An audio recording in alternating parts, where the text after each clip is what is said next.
so in this project, we're looking at the stories from our own lives and from our people. And it's a chance, I guess, to put the pen back in our hands.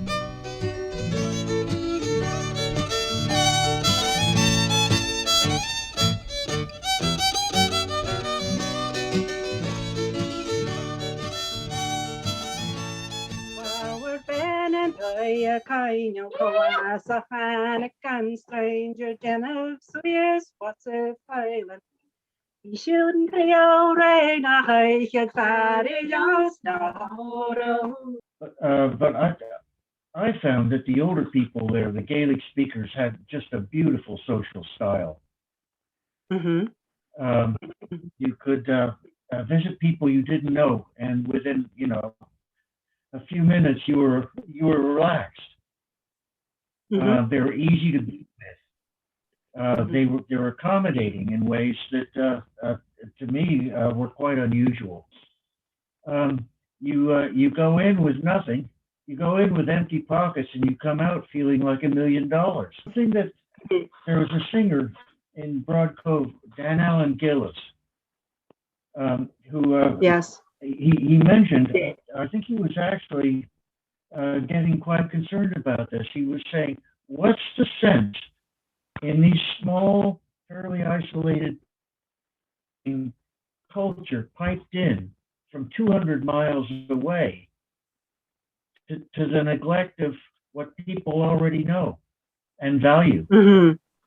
Mm-hmm. And I think it's a great question. I was shocked how emotional the memories of the visits hit me. Was not expecting that. Lovely though. I felt so welcomed and comfortable visiting with each other in the breakout rooms. We were home. How people feel connected and committed to learning Gaelic, even if they were raised in completely different cultural environments.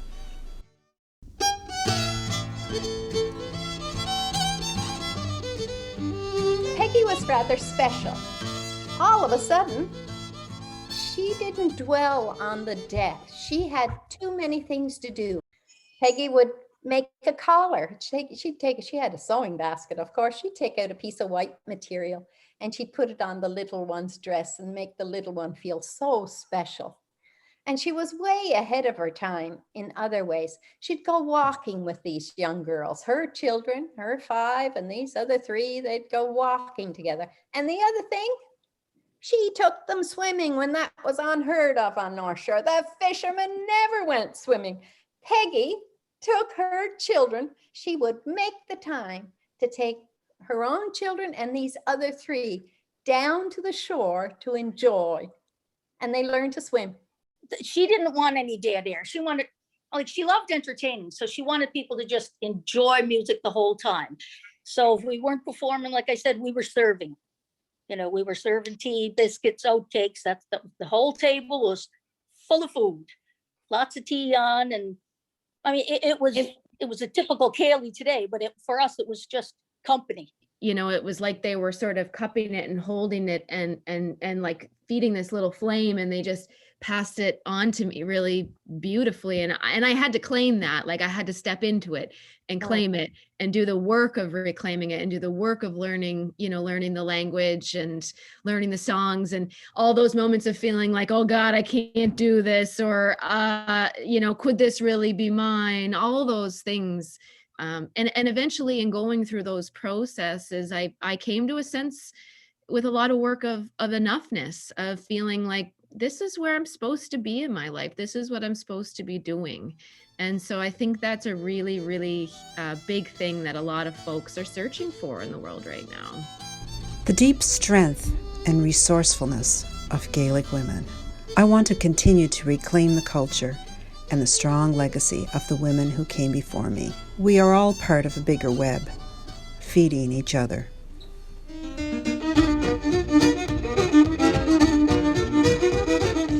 I think the whole context of tonight, which is Gaelic's ability to be present and find a place in different ways of life. And for me and Donnie growing up, we had loads of opportunities in music and drama and media opportunities, but there was never anything in in terms of football or sports in general. So, and the beauty about sports is the game takes away and kind of adds this fun element to it where you don't realize you're using language. And particularly in Scotland, one of the issues we have here is people feel Gaelic only exists in a classroom setting and it's an educational purpose, and they relate it to schoolwork, and it struggles to find a way into a social norm. And football has that beautiful ability where you forget that you're even using Gaelic and it becomes a natural part of life. And moving forward, that's the way for the language to go. And the more narratives and the more coexes of life that Gaelic has a place in,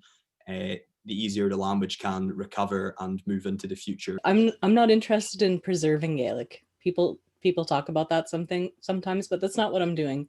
I want to live in Gaelic. I don't want to put it in a jar and stick it in the cold storage room for later.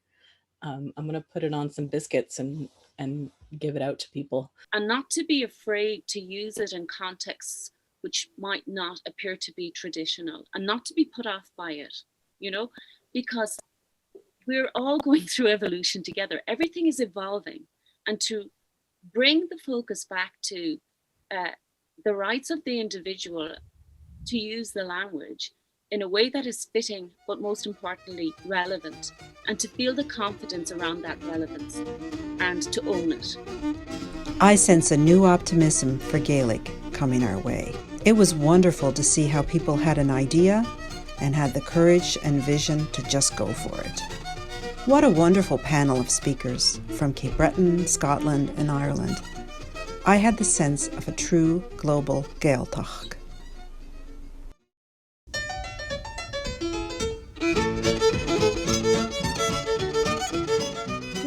What is it that keeps going to them, or what is it that gets you off the couch and into the car and running and going all of those many times? I think the people are a big part of it. The dances themselves, the music itself, to me, is a happy music. What did it do for you? Yeah. Some evenings I wouldn't feel like going, but once I would go, I would always have fun. Guarantee that, no matter what, it'd be some silly thing. Like one night we went up and Peter said, "Oh, Mom, call me when you get there if there's anybody my age." And I got up there and there was all these older people, and I called Peter. I said, "There's nobody my age here." That's the thing. There's all ages. And when I was a teenager, I would see a set off in the corner where they danced the old-fashioned ones and had a different design. And I love that. And I did learn that to be able to teach it, to keep it archived, I guess. But, it's evolved into what it is today, where there's more than 4 couples in a set and you don't so much have the figures as such, but there's something lost and something gained in the popularity. But I thought it'd be fun if anyone was game and you've got the ability. And if you've never danced a step, I'm going to show you a quick jig step. And if you're dying to get up, now's the chance. And I dare you to do it.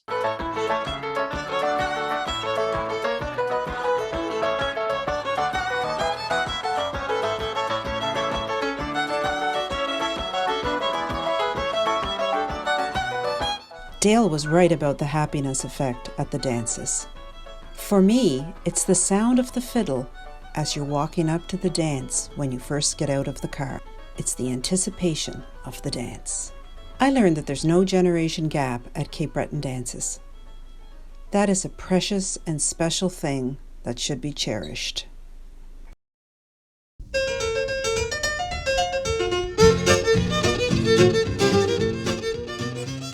Yeah, well, of course, the Gaels are custodians of one of the richest storytelling traditions in Western Europe.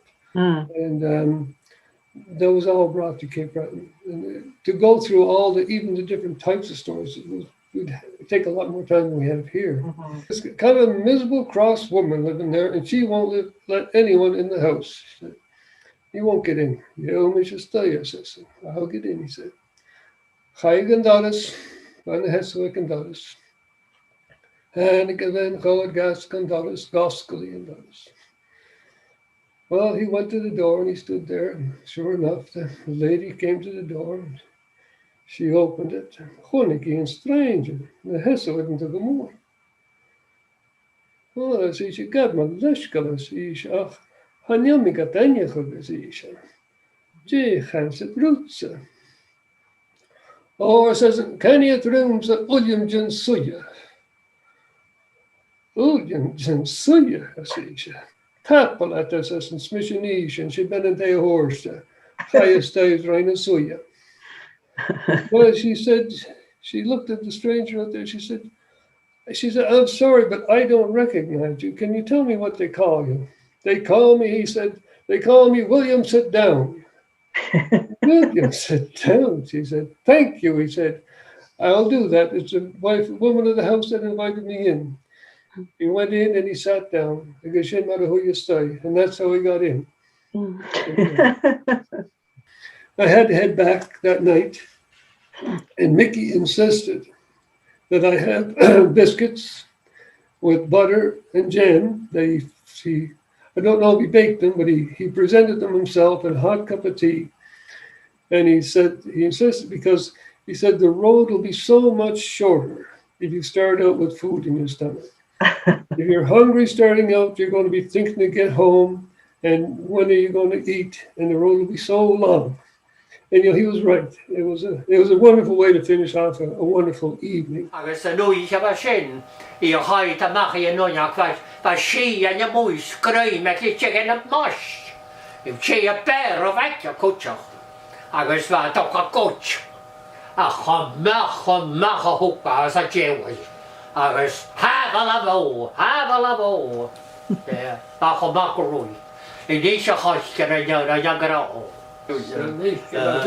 dwy y machri am tiw hwmas aws yn nhw yen. Rwan man am darna. Well, so now got to go ahead. Yeah, well, I knew Mickey when I was a kid, and my father used to take me into his store, and Mickey would say, "Bring Gaelic room, I guess yo bad chocolate." He would say, "Come into the store," he'd say, and and speak a little Gaelic, and I'll give you a chocolate bar. Yeah, I live in the community here now, and we see one another quite frequently, and I take him to get his groceries once in a while and all that sort of thing. Yeah, that's wonderful.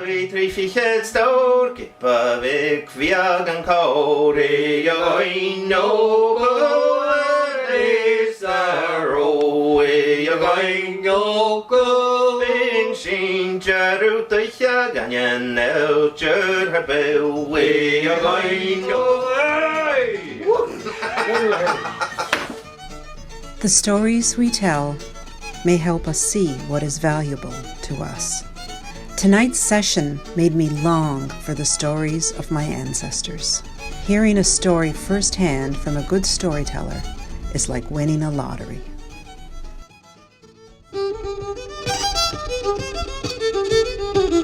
I was traveling South America for quite a while, having fun, young, with a friend, and did all kinds of fun stuff. And but increasingly over the weeks and months, I found myself sitting in internet cafes with all the things you could be doing in South America as a young guy, just there for fun, not working or anything. I was sitting in internet cafes, and one day I was sitting there and listening to Willie Kennedy tapes on YouTube, just whatever I could find.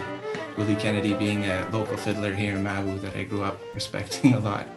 And I just couldn't get enough. And I kind of realized, like, what am I doing sitting here in Bogota in an internet cafe, listening to Willie when I could be home? I love passing on the songs and the language to her and any other, well, anyone else actually that I get the chance to teach. So I think I've benefited. We're talking about that intergenerational piece, and I have benefited so much from those relationships that I've had with older mentors. I just love spending time with that generation, just seeing anyone connect with the language and seeing myself be part of that in some small or large way in the future gives me a lot of hope and a sort of positive, forward-looking outlook for whatever comes. So. My heart has been moved every week. Fana session in Sha Erachgal Ula Galead. The sessions were all beautiful, having a wee weep with gratitude for you all. So inspiring to meet other Gaels from all over the globe who are learning the language. Thank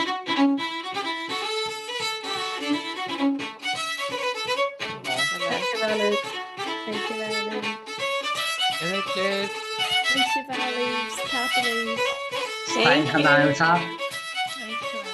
Thank you, Jen, for the balance. Thank you.